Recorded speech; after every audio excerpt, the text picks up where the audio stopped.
Aujourd'hui, je vous présente la Rolls des micros USB. Le micro Antlope Edge Go, c'est le micro USB le plus cher du monde. Il vaut presque autant que l'ensemble des 22 micros que j'ai testés sur cette chaîne. Autant vous dire que j'ai les mains un petit peu moites quand je le manipule. Bref, je vais vous le présenter en détail, que ce soit dans sa conception ou son logiciel qui est ultra complet. Et salut YouTube, c'est Tom, j'espère que vous allez bien. Donc cette vidéo est consacrée à ce micro qui vaut officiellement entre 1300 et 1400 euros. C'est énorme pour un micro USB, donc on va voir un petit peu ce qu'il vaut.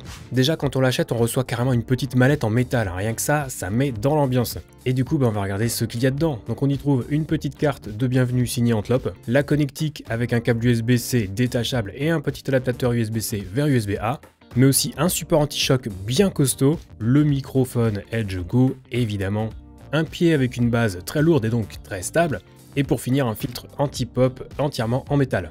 Sans le micro, le pied pèse plus de 1,3 kg et le micro en lui-même pèse plus d'un demi-kilo. L'ensemble avec le support anti-choc et le filtre anti-pop pèse plus de 2,3 kg.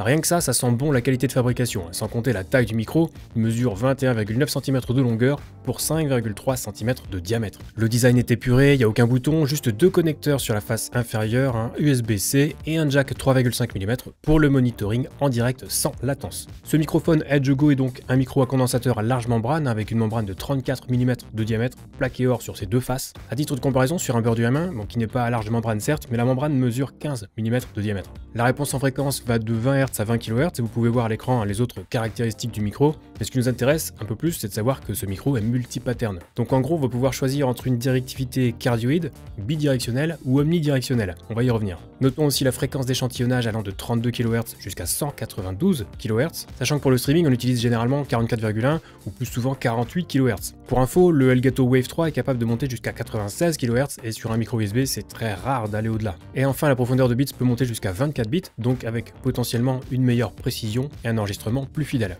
Exemple avec la directivité cardioïde, le micro va essentiellement capter les sons qui sont orientés vers l'avant du micro. Évidemment, ils le seront un petit peu moins sur le côté du micro et beaucoup moins à l'arrière du micro. C'est le principe de la directivité cardioïde. Sur du bidirectionnel, les sons seront bien captés à l'avant du micro. Ils le seront un petit peu moins sur les côtés et ils le seront également plutôt bien vers l'arrière. C'est une figure en 8 ou une directivité bidirectionnelle. Et sur une directivité omnidirectionnelle, peu importe où je me situe, que ce soit sur l'avant, sur le côté ou sur l'arrière du micro, vous voyez que les sons sont captés de la même façon, quelle que soit l'orientation du son. Alors pour du streaming, on privilégiera évidemment une directivité de type cardioïde, même si vous vous en doutez un petit peu, ce micro n'est évidemment pas destiné aux streamers, ce n'est pas du tout sa cible, et je ferai davantage de tests audio dans la suite de cette vidéo. Mais mis à part tout ça, qu'est-ce qui le différencie des autres micros USB? Alors déjà, il nécessite un driver spécifique qu'il faut aller télécharger sur le site Antlope, sinon il sera inutilisable. Ensuite, évidemment, comme tout micro USB, et à la différence d'une installation XLR où le micro doit être accompagné d'un préampli, d'un convertisseur analogique numérique, ici on a tout directement dans le micro. J'ai fait une vidéo sur les différences entre les micros USB et XLR, si le sujet vous intéresse. Donc une fois qu'on a installé les drivers, il faut télécharger le lanceur Antlope, ça permettra de mettre à jour le firmware du micro et éventuellement les drivers à nouveau. Une fois que c'est fait, il faut créer un compte sur le site Antlope, il faut le valider, puis activer le micro sur son PC, et notez qu'il vous faudra à minima Windows 10 ou macOS 10.12 pour pouvoir l'utiliser, mais vous allez vite comprendre pourquoi en fait il faut faire toutes ces démarches. Et alors pourquoi un tel prix? Pourquoi 1300 euros? La réponse c'est simple. Ceci n'est pas un micro USB, c'est tout bonnement un studio portatif. À ce prix, outre le packaging et la qualité intrinsèque du micro, sa finition irréprochable, via le panneau de contrôle du micro, vous aurez accès à 18 émulations de micros réputés, tels que des micros de chez AKG, Neumann, Coles, Telefunken, des micros à condensateur, des micros à lampe, des micros à ruban. Vous aurez également accès à plus d'une trentaine d'effets, comprenant des égaliseurs, des compresseurs, des modulateurs, des préamplis, et visiblement ça évolue en plus assez souvent avec de nouveaux ajouts. Notons également que le micro dispose d'une puce FPGA qui gère spécialement les émulations et les effets, donc ça n'aura aucun impact sur le processeur du PC sur lequel il est branché.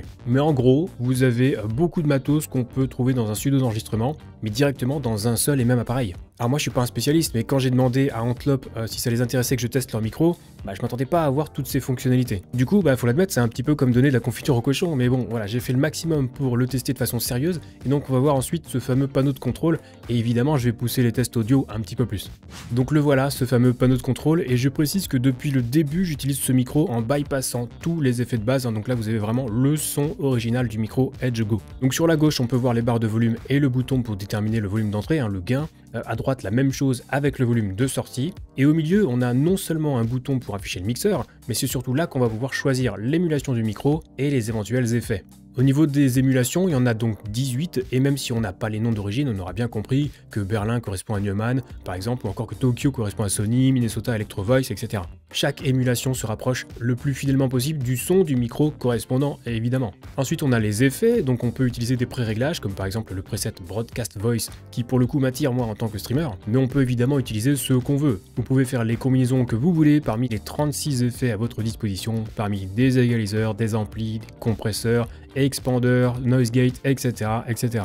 Ensuite, vous n'aurez plus qu'à régler comme bon vous semble le dit effet, comme dans cet exemple avec l'égaliseur. Donc encore une fois, c'est très complet et limite overkill pour nous simples mortels. Là, je vous montre quelques effets, mais pour le coup, je ne testerai pas tout, mais peut-être que certains d'entre vous s'y connaissent et reconnaîtront des noms connus. Et donc je confirme qu'il y a environ 36 effets disponibles. Et enfin, sur le panneau de contrôle, on a le plugin pour la reverb qu'on peut régler selon 7 pré-réglages et activer ou désactiver à la volée dans le mixeur. Notez d'ailleurs au passage que dans le mixeur, on a 2 pistes supplémentaires, USB 1/2 et USB 3/4. En fait, on peut associer ces entrées à ce qu'on veut. Sur Windows 10 par exemple, je peux choisir de mettre le son de mon navigateur sur le USB 1/2 et le son de Spotify sur le USB 3/4 par exemple, ce qui me permettra d'avoir tout ça en retour si j'ai branché mon casque sur la prise jack du micro. Donc maintenant je vais tester les différentes émulations possibles, je vous ai dit qu'il y en avait 18, donc là je suis sur la version brute du Edge Go sans aucun traitement et on va passer évidemment aux autres émulations pour voir ce que ça donne. Et donc ici je suis avec l'émulation du micro Tokyo 800T, peut-être que certains d'entre vous le connaissent. Ici je suis avec l'émulation du modèle Berlin 47 FT, peut-être que certains d'entre vous le connaissent. Là je suis sur l'émulation du modèle Berlin 67, encore un autre type de micro, je vous rappelle qu'il y en a 18. On passe à l'émulation du Berlin 87, un autre modèle de micro, vous aurez peut-être compris auquel il faisait référence dans la vraie vie. Ensuite, voici l'émulation du Oxford 4038, encore un autre type de micro. Donc, vous voyez un petit peu ce que ça donne au niveau du son. On passe à l'émulation du Berlin M103, donc un nouveau micro, une nouvelle émulation, vous pouvez voir comment ça sonne. On passe sur l'émulation du Berlin 49T qui est assez réputé. Vous voyez un petit peu comment ça sonne, c'est un petit peu différent peut-être des autres. Ici, on est sur l'émulation du modèle Sacramento 121R, encore un autre type de micro. Vous pouvez avoir une petite idée de ce à quoi ça correspond. Là, on passe à l'émulation du modèle de micro Berlin 57, encore un autre type de micro, encore une autre émulation. Et voilà, vous pouvez avoir une petite idée du son. On passe à l'émulation du modèle de micro Vienna 12, encore un autre type de micro. Donc vous pouvez voir à peu près ce que ça donne au niveau de l'audio. Cette fois-ci, on passe à l'émulation du micro Vienna 414, encore un autre type de micro, encore une autre émulation. Et du coup, vous pouvez écouter comment ça sonne. On passe sur l'émulation cette fois-ci du modèle Berlin M251, un autre type de micro, donc une nouvelle émulation et un autre rendu à nouveau. Là, je suis sur l'émulation du modèle de micro Berlin V563 qui a une forme assez particulière, peut-être que certains d'entre vous le connaissent. Et là, je suis sur une autre émulation, celle du Minnesota 20, qui correspond évidemment à un micro qu'on connaît assez bien dans le milieu du streaming. Là, je suis sur l'émulation du micro Illinois 7B, ça finit par 7B, donc peut-être que ça vous mettra la puce à l'oreille concernant le micro qui est émulé ici. Et là, je passe sur l'émulation du modèle Berlin K86, encore un autre micro, encore une autre émulation. Vous pouvez peut-être saisir les subtilités par rapport aux versions précédentes. Avant-dernière émulation, celle du Berlin Halsk M25, encore un autre type de micro, encore une autre émulation et encore un autre rendu. Et enfin, on termine avec la dernière émulation, l'émulation du Berlin 47 TU, encore un micro, encore une émulation. Vous pouvez donc normalement voir une différence au niveau du rendu. Donc si j'utilise le pré-réglage Broadcast Voice, eh bien, vous voyez que le micro change et passe sur le Tokyo 800T. Il y a aussi 4 effets qui sont appliqués, dont égaliseur, compresseur, etc. L'égaliseur est réglé de façon très subtile, mais voilà ce que ça peut donner au niveau de la sonorité. Pour le pré-réglage Conference Room, on retourne sur le micro Edge Go qui est sélectionné d'office, avec les effets qui vont bien.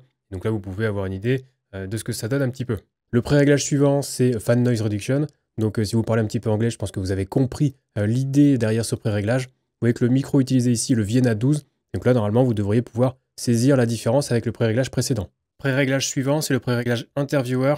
On retourne à nouveau sur le Edge Go pour le choix du micro. Et à nouveau, quelques effets ont été appliqués, évidemment automatiquement, c'est le principe du pré-réglage. On a un autre pré-réglage qui s'appelle Remove Low Rumble, toujours avec le Vienna 12, hein, et d'autres effets sont appliqués. Il y en a toujours 4 et ils sont appliqués évidemment automatiquement par ce pré-réglage. Pré-réglage qui s'appelle Tape Sound avec le micro qui est ici le Berlin 49T. D'autres effets ont été appliqués comme vous pouvez le voir rapidement dans la fenêtre d'aperçu ici des effets.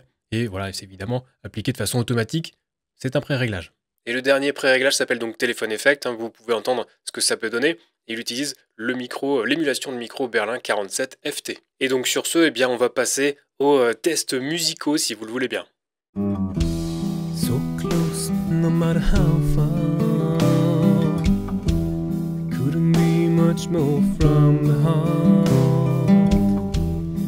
Forever trusting who we are,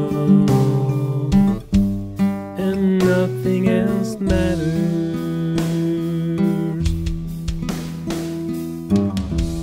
Never open myself this way. Life is ours, we'll live it our way. All these words I'm just saying, and nothing else matters.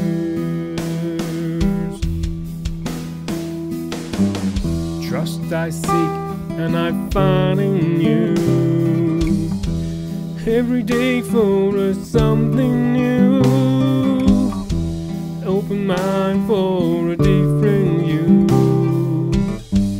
and nothing else matters.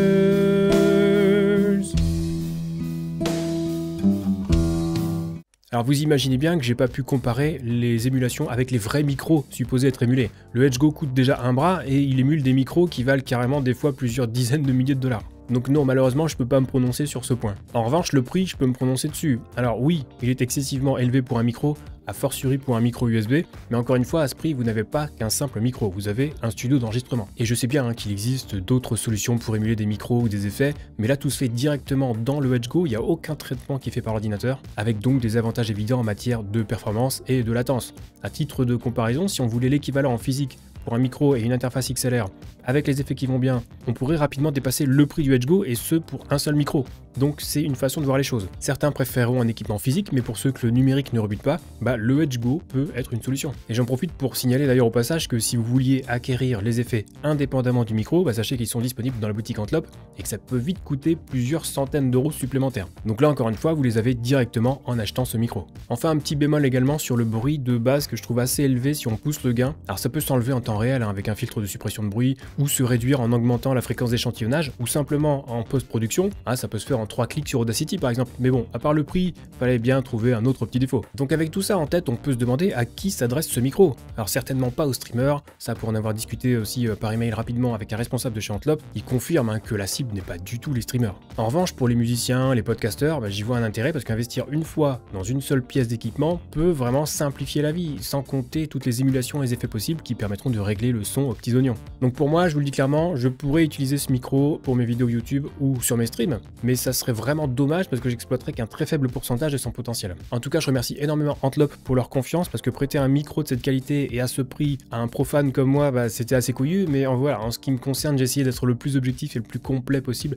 dans la mesure de mes faibles compétences évidemment. Et encore une fois, je suis pas du tout ingénieur du son ou expert en audio, donc si ça se trouve, j'ai même pas su apprécier le plein potentiel vraiment du Edge Go, mais j'ai gardé malgré tout une impression de qualité, voire d'excellence, et je peux vous garantir que je me souviendrai de la fois où j'ai testé le micro USB le plus cher du monde. Quoi qu'il en soit, si vous avez des questions concernant le streaming du commun des mortels, n'hésitez pas à venir me les poser dès que je suis en live sur Twitch, la porte est ouverte. Et pour les questions plus techniques, je vous rappelle que vous pouvez rejoindre le Discord communautaire Zero Absolute Gaming, lisez bien les règles pour débloquer tout le serveur et on vous répondra au plus vite. Sur ce, c'est la fin de cette vidéo, on se retrouve très vite pour la prochaine et d'ici là, bon stream.